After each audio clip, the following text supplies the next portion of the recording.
دیاردەیەکی زۆر ناشرین پیا بووە لە ناو خەڵکە ئێستا ئەوەیە کە ئافرەتانێکی زۆر ئەمڕۆ داوای تەلاقەکەن لە مێردەکانیان و دڵیان سارد بۆتەوە لە مێردەکانیان.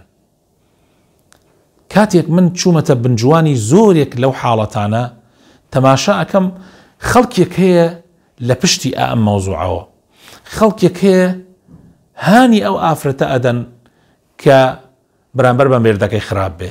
سبحان الله. بەڵکو جاری واش هەیە هەندێ وعد و شتیشی پێ ئەدەن. یعنی حاڵەتێک لەو حاڵەتە سەیرانە کە من چوومە بنجوانی تەماشا ئەکەم هاوڕێیەکی ئەو ئافرەتە وعدێکی داوە بە ئەو ژنە ئەگەر تەلاقی خۆی وەربگرێ لە مێردەکەی ئەوە کەسێکی ئەم ئامادەیە بێتە داوای و بیخوازێ. یا سبحان الله، یا سبحان الله. لەم آخر زمانە بە شەرتێک ئەو کەسە، یعنی ئەو هاوڕێ ئەم ئافرەتە کەسێکی على ئاساس ملتەزیمە و ئەو کەسەشی کە دایناوە بێتە داوای و وعدی داوە مەسەن ئەگەر ئەو لە مێردەکەی تەلاقی خۆی وەربگرێ و ئەم بێتە داوای ئەویش على ئاساس کەسێکی ملتەزیمە.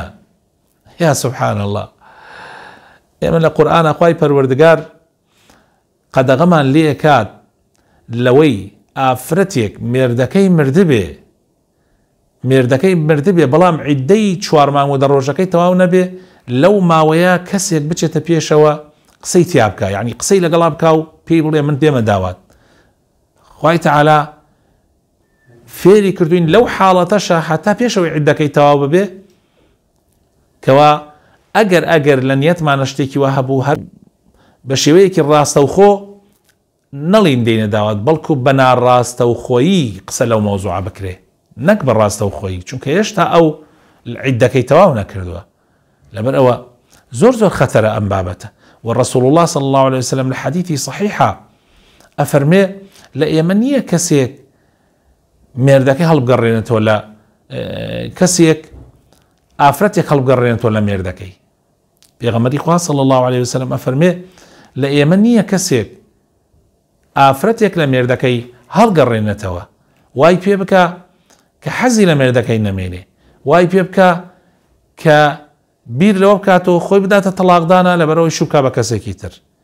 پێغەمبەر فەرمی لە ئێمە نییە، ئەو کەسە لە ئومەتی ئیسلام نییە، ئەو تەسەڕف و ڕەوشتە لە ڕەوشتی مسلمانان نییە. لەبەرەوە بەڕێزان با ئاگامان لە خۆمان بێ.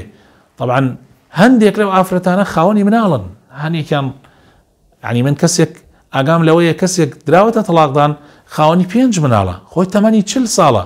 لەوەدا ئەو کەسەشی کە دایە بە تەلاقدانە بۆ خۆی لێ دەرباز کردووە و جارێکی تریش ئەو پیاوە ئامادە نییە ژنەکەی بێنێتەوە لەبەرەوەی بۆی دەرکەوتووە کە ئەمە بەهۆی عیلاقەیەکەوە بەهۆی پەیوەندیەکەوە لەگەڵ کەسێکی ترا وای کردو خۆی داوە بە تەلاقدانە. لەبەرەوە ڕجاءن تکام وایە لە هەموو خوشکەکانم، لە هەموو خوشکێکی مسلمان ئاگای لە خۆی بێ، شەیتان نەیخەڵەتێنێ.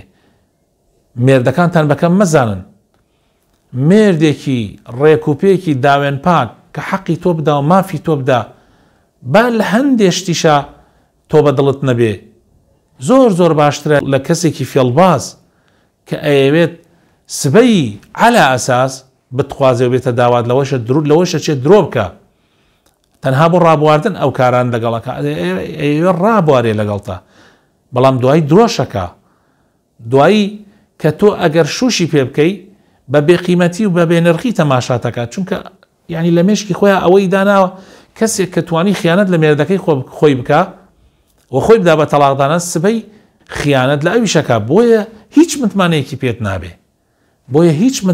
پێت نابێ. لەبەر ئەوە ئاگات لە خۆت بێ، هەڵمەخەڵەتێ بە قسەی کەس، مێردەکەی خۆتت خۆش بێ بەو هەموو کەم و کورتیانشی کە هەیەی. هیچ کەسێک بێ کەم و کورتی نییە، تۆ خۆشت کەم و کورتیت هەیە، وا نەزانی خۆت مەلایکەی، بەڵام مێردەکەی خۆت لە هەموو کەس باشترە بۆ تۆ، باوکی مناڵەکانتە.